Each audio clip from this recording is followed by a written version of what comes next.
नमस्कार, मैं हूं सौरभ त्रिपाठी। इंडिया न्यूज उत्तर प्रदेश उत्तराखंड में आप सभी का बहुत बहुत स्वागत है, अभिनंदन है। वक्त हो चला है बड़ी बहस का।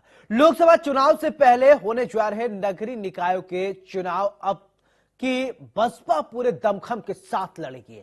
चुनाव की कमान खुद संभालते हुए बसपा सुप्रीमो मायावती ने पदाधिकारियों के साथ बड़ी बैठक कर विशेष रणनीति बनाई है।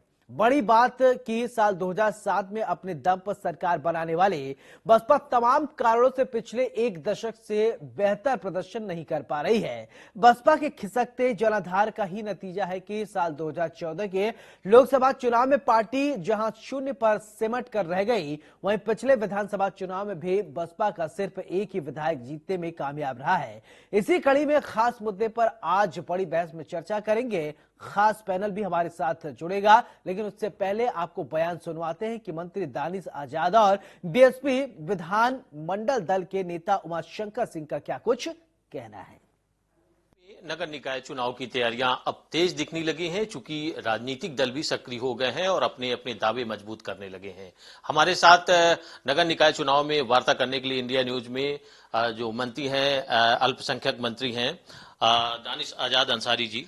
सर, इस बार भाजपा का क्या रोड मैप है, क्या आपके पास टारगेट है, नगर निकाय में कितनी तैयारी है? देखिए, भारतीय जनता पार्टी का रोड मैप और लक्ष्य स्पष्ट है। लक्ष्य है कि राजनीति के माध्यम से हमको आम जनमानस की, अपने प्रदेश की, देश की सेवा करनी है। और जिस तरीके से 2017 से लेकर अब तक उत्तर प्रदेश में हमारी जो योगी सरकार है, इसने लगातार धरातल पर ईमानदारी से काम करते हुए जनता का विश्वास जीता है। प्रधानमंत्री नरेंद्र मोदी जी के मार्गदर्शन में हमने पूरी ईमानदारी से प्रदेश की उन्नति को सुनिश्चित किया है और आने वाले निकाय चुनाव में भी हम हर निकाय, नगर पंचायत, नगर पालिकाओं में, नगर परिषद में अपना कमल का फूल खिलाएंगे और जो हमारी इस विकास की जो हमारी यात्रा है, इसको अनवरत ऐसे ही जारी रखेंगे। विधानमंडल दल के नेता उमाशंकर सिंह जी हमारे साथ मौजूद हैं। आज उमाशंकर जी, अहम बैठक हुई।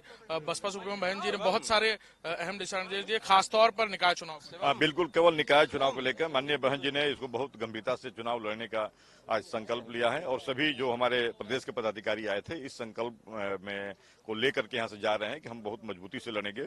और हम इस बार बाबा साहब की जयंती भी नगर निकाय को ही समर्पित कर रहे हैं। यानी हम जो पहले मंडल स्तर पे बाबा साहब की जयंती मनाते थे, इस बार बाबा साहब की जयंती हम नगर निकाय के जो सीटें हैं, यानी टाउन एरिया के स्तर पर मनाएंगे, नगर पालिका के स्तर पर मनाएंगे और नगर निगम के जो सीटें हैं उनके स्तर पर मनाएंगे। यानी हम इस चुनाव को बहुत ही गंभीरता से लड़ने जा रहे हैं और बेहतर प्रदर्शन करेंगे। सिंबल पे चुनाव लड़ेगी इस बार? बिल्कुल, बहुजन समाज पार्टी पूरी तरह से इसमें पार्टिसिपेट कर रही है। इसमें कहीं से ऐसा नहीं है कि हम इसको इग्नोर कर रहे हैं। हम इस चुनाव में दमदारी से लड़ने जा रहे हैं और बेहतर प्रदर्शन करेंगे।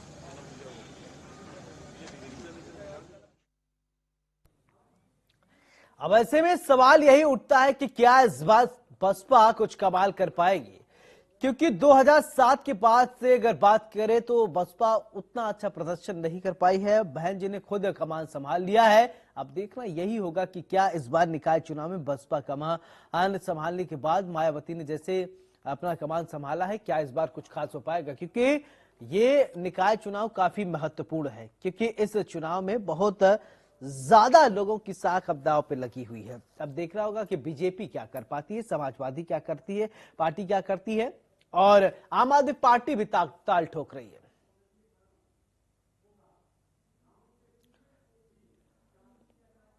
तो ऐसे में सवाल यही उठता है कि इस बार क्या Samajwadi party, Bahujan Samajwadi party, BJP, Congress और इस बार ताल ठोकती आम आदमी पार्टी इस बार निकाय चुनाव में क्या करेगी। हमारे साथ मेहमान जुड़ गए। सबसे पहले परिचय कराते हैं, फिर इसके बाद चर्चा की शुरुआत करते हैं। कृष्ण मोहन पांडे, प्रवक्ता बीजेपी, बहुत बहुत स्वागत। कीर्ति निधि पांडे, प्रवक्ता सपा, बहुत बहुत स्वागत।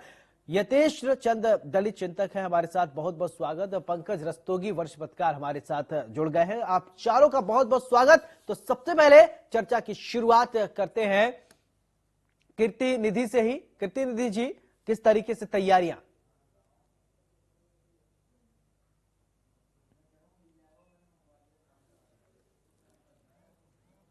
कीर्ति जी, आप अपने आप को अनम्यूट कीजिए प्लीज।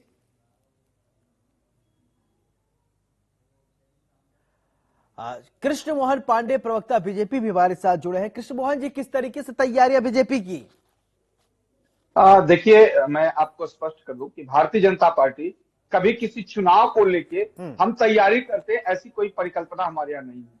भारतीय जनता पार्टी सेवा में विश्वास रखती है हाँ। और हम उत्तर प्रदेश की 24 करोड़ जनता की सेवा के लिए नित्य प्रतिदिन नए नए आयाम लगाकर नए नए प्रयोग के साथ कैसे अधिक से अधिक लोगों की सरकार की जो सुविधाएं हैं, जो संवैधानिक लोगों के अधिकार हैं, जो नागरिक संबद्ध अधिकार हैं, उसको पहुंचा सके। सरकार आपके द्वार एक परिकल्पना के साथ हम चलते हैं। भारतीय जनता पार्टी का 365 दिन और 24 घंटे कार्यकर्ता सेवा करता है और हमारे मूल मंत्र ये संगठन का सेवा ही संगठन। हम जितना सेवा करते हैं उतना ही संगठन हमारा मजबूत होता है, क्योंकि भारतीय जनता पार्टी सदैव अपने स्थापना काल से लेकर और आज तक एक परिकल्पना से जिस परिकल्पना को लेकर हम आगे बढ़े हैं कि हम समाज के अंतिम व्यक्ति का, अब दलित नारायण का, समाज के अंतिम व्यक्ति के गरीब कल्याण की क्या क्या सुविधाएं हैं, कैसे दे सकते हैं, इसके लिए हम नित्य प्रतिदिन लगे रहते हैं और उसका प्रतिफलित ये होता है कि जनता को समझ में आता है कि भारतीय जनता पार्टी ऐसी पार्टी है और उनके कार्यकर्ता जो 24 घंटा उनके बीच में रहते हैं, उनके दुख से, उनके सुख में, उनकी व्यवस्थाओं में सम्मिलित रहते हैं, जिसका परिणाम हमें 14 में, 17 में, 19 में, 22 में देखने को मिला और आगे भी हम उसी सेवा के पथ पर आगे बढ़ रहे हैं और हम आगे की जो चुनाव होंगे बेहतर ढंग से जीत पाएंगे। यतेश्वर चंद जी, इस बार बात किया जाए, बीएसपी भी ताल ठोकती हुई नजर आ रही है और मायावती ने बाकायदे प्रेस कॉन्फ्रेंस किया। प्रेस कॉन्फ्रेंस करके उन्होंने कहा कि 75 जिले के जो भी उनके सिपहसालार है, जो भी उनके कार्यकर्ता है, वो तैयार रहे। इस बार की लड़ाई कांटे की लड़ाई होने वाली है। बहन जी ने आज से बैठक चालू किया है और बहन जी का जनाधार जोड़ने का यह दोबारा प्रयास है। हालांकि दलित के काफी वोट उनके पास है, क्योंकि दलित समाज का भी कहीं भी जुड़ा हो तो बहन मायावती से अपना जुड़ाव महसूस करता है। इसलिए बसपा का वोटर उनके साथ है। हालांकि चुनाव के समीकरणों पे फिट नहीं बैठ पाता, फिर लड़ाई नहीं लड़ पा रही है बसपा, इसलिए वोट नहीं कास्ट कर पा रहा है। लेकिन जितना भी दलित समाज है वो बहन जी को ये अपना नेता मानता है। लेकिन जो आजकल राजनीतिक दाव पेच है, चुनावी लड़ाई है, बहुत से बड़े नेता बसपा छोड़ के जा चुके हैं, इससे पार्टी पे बहुत प्रतिकूल असर पड़ा है। तो हमें लगता नहीं निकाय चुनाव में बहुत अच्छा प्रदर्शन कर पाएगी बसपा। ठीक है, पंकज रस्तोगी जी, आपसे सवाल एक मैं ये चाहता हूं कि बताएं कि ये जो तीनों पार्टियां अपना अपना दमखम दिखा रही, चाहे वो समाजवादी पार्टी हो, चाहे बीजेपी हो, चाहे कांग्रेस हो, इस बार बहुजन समाज पार्टी ने भी अपना दमखम दिखाने की कोशिश की, तो इन तीनों पार्टियों की रणनीति को आप किस तरीके से देख रहे हैं? क्या जनमानस के पटल पर ये सही कर पाएंगे जैसा कि इनकी अभी रणनीति है?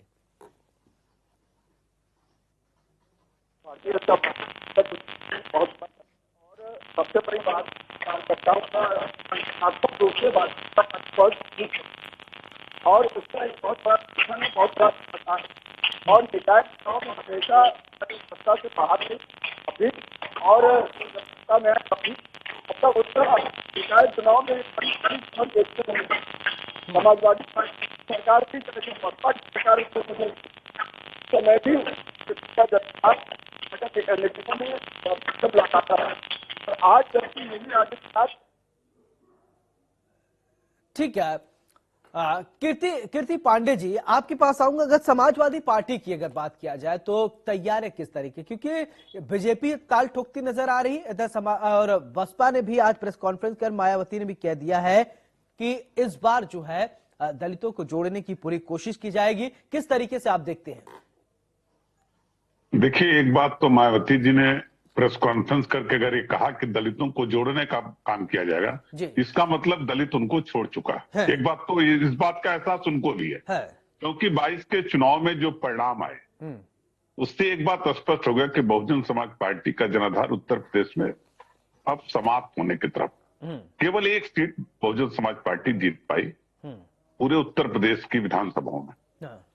और जहां तक समाजवादी पार्टी का सवाल है, देखिए हमारे नेता आदरणीय अखिलेश यादव जी लगातार संगठन पे भी काम कर रहे हैं और लगातार जिन जनपदों में जरूरत पड़ रही है, जहां महसूस कर रहे हैं, वहां लगातार जा रहे हैं। जिस तरीके से कल कानपुर के दौरे पे थे, कानपुर देहात के दौरे पे थे और लगातार कल रायबरेली के दौरे पे रहेंगे, लगातार जनपदों के भ्रमण में है, अपने कार्यकर्ताओं से मिलने का काम कर रहे हैं। और 2022 में भी हमने एक संदेश दिया था, उत्तर प्रदेश के लोगों में ये संदेश साफ है कि अगर भारतीय जनता पार्टी को रोकना है जी। अगर भारतीय जनता पार्टी को सत्ता से बेदखल करना तो उसका एकमात्र विकल्प समाजवादी पार्टी उत्तर प्रदेश के अंदर है, और उसी रणनीति पे समाजवादी पार्टी आगे भी काम कर रही है, आगे संगठन को मजबूत करने का काम कर रही है, और हमें पूरा भरोसा है कि उत्तर प्रदेश के अंदर निकाय चुनाव में भी समाजवादी पार्टी बेहतर प्रदर्शन करने का काम करेगी।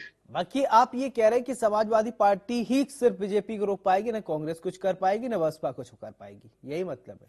मतलब ये तो सर 2022 के एक साल पहले का ही चुनाव है। 2022 में विधानसभा का चुनाव हुआ था, परिणाम सबके सामने है।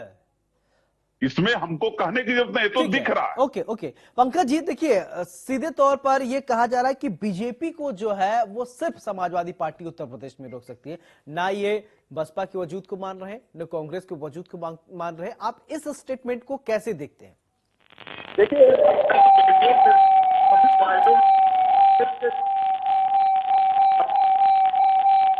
नहीं, आपकी आवाज नहीं आ पा रही है पंकज जी, फिर से मैं आपके पास आऊंगा।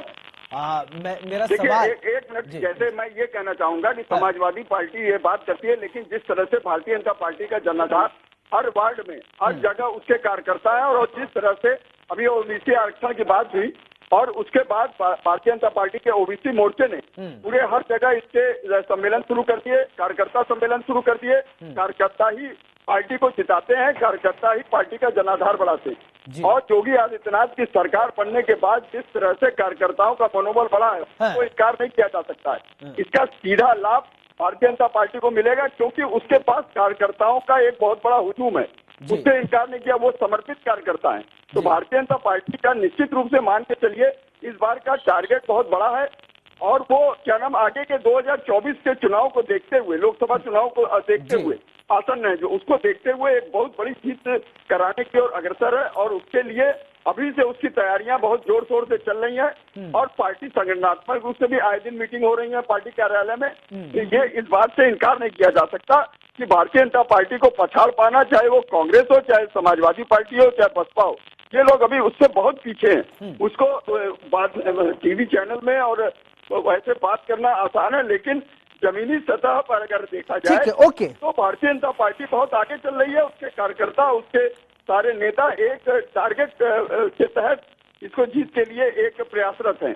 वो कोई नहीं करता है, इससे इनकार नहीं किया जा सकता है। ओबीसी का देखिए, अभी आरक्षण का मुद्दा चला, उन्होंने ओबीसी आरक्षण के लिए ओबीसी मोर्चा जो भारतीय जनता पार्टी का, वो सक्रिय हो गया। उसने कई महीने से इस पूरा प्रयास किया है। यतेश्वर चंद जी, आपसे ये समझ, ठीक है पंकज जी, आपकी बात आ गई। यतेश्वर चंद जी, आपसे ये समझना चाहूंगा, देखिए बहुजन समाजवादी पार्टी को ये बार बार प्रूव करना पड़ रहा है अब कि मायावती की पार्टी जो वो है वो दलितों के लिए काम कर रही है। यानी क्या बसपा से अब दलित जो है धीरे धीरे अब दूरी बना चुके हैं? क्या फिर से पास लाने की जो कवायद की जा रही है 2007 के बाद से दूरियां ये बढ़ती ही गई, शायद ये दूरियां धीरे धीरे खाइयों में तब्दील हो गई हैं क्या? बसपा से लगाव जरूर है, लेकिन वो वोट कास्ट नहीं करा पा रही है बसपा। दलित का जुड़ाव है, और दलित जुड़ा महसूस करता है, क्योंकि दलित समाजवादी के पास नहीं जा सकता, क्योंकि दलित के साथ अगर सबसे ज्यादा अत्याचार किसी गवर्नमेंट में होता है तो समाजवादी गवर्नमेंट में होता है। जितना दुराचार, अत्याचार, डकैती, लूट होती है वो समाजवादी गवर्नमेंट में होती है। तो सपा के पास वो जा नहीं सकता है, इसलिए बसपा से पार्टी लड़ नहीं पा रही है, जूझ नहीं पा रही है। वो बहुत अपने अंतर विरोध से, पार्टी अपने संगठन से इतना कमजोर हो पा रही है कि वो मजबूरी में कहीं ना कहीं भाजपा की तरफ दलित देख रहा है। अभी जो समाजवादी ने शूद्र वाला मुद्दा उठाया, उससे भी दलित समाज बहुत आहत है, क्योंकि दलित के समाज के लोग बहुत पूजा पाठ करते हैं, बहुत मंदिर में जाते हैं, और वो भी दलित समाज में समाजवादी के प्रति बड़ा आक्रोश है, और निकाय चुनाव में समाजवादी इसका परिणाम भुगते। जी कीर्ति निधि जी जवाब देंगे क्या? देखिए, जो बात कर रहे हैं,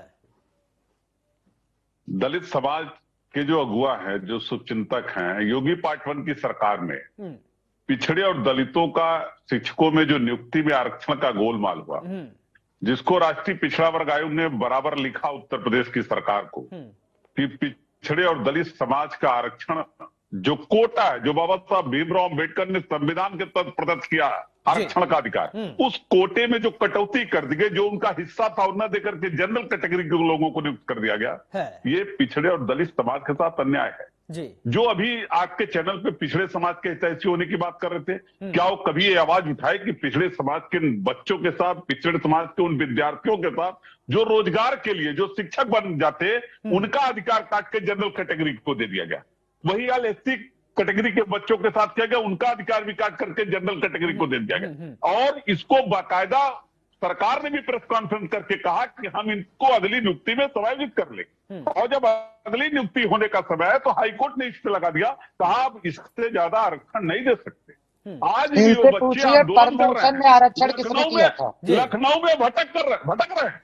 ये आवाज जी, प्रमोशन में आरक्षण किसने दिया? केवल पांडे जी, जो आरक्षण प्रमोशन में हटाया गया, अवनत की गई, तुरंत किया गया कि समाजवादी गवर्नमेंट में हुआ था।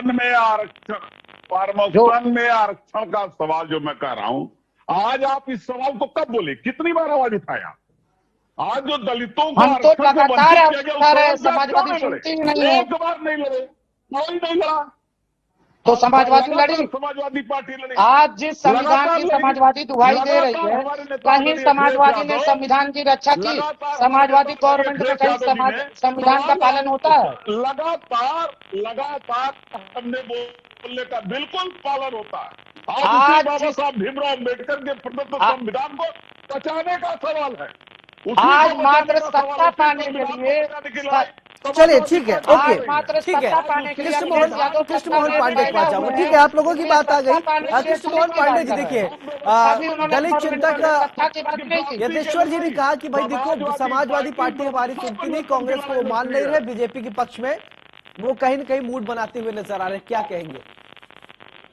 प्लस पॉइंट दिख रहा है आपको यहीं से? मैं सवाल सुन नहीं पाया, आप क्या लोग दोनों लोग झगड़ रहे थे। मेरा सवाल, कृष्ण मोहन जी, ये सवाल अभी यतेश्वर जी कह रहे थे कि उनका जो विश्वास है वो समाजवादी पार्टी पर उतना प्रगाढ़ नहीं हो पा रहा है, और बसपा की जो है वो जलाधार वो है वो धीरे धीरे खिसक गया है। यानी कहीं न कहीं उनके पास एक विकल्प जो है वो बीजेपी दिखाई इनको दे रही है। इस स्टेटमेंट को कैसे देखते हैं? प्लस पॉइंट बोल गए आपके लिए। थोड़ा समय दीजिएगा। देखिए क्या है कि समाज जो है अब आज वो समाज नहीं रहा जिसकी परिकल्पना लेके समाजवादी पार्टी और अन्य दल चल रहे थे।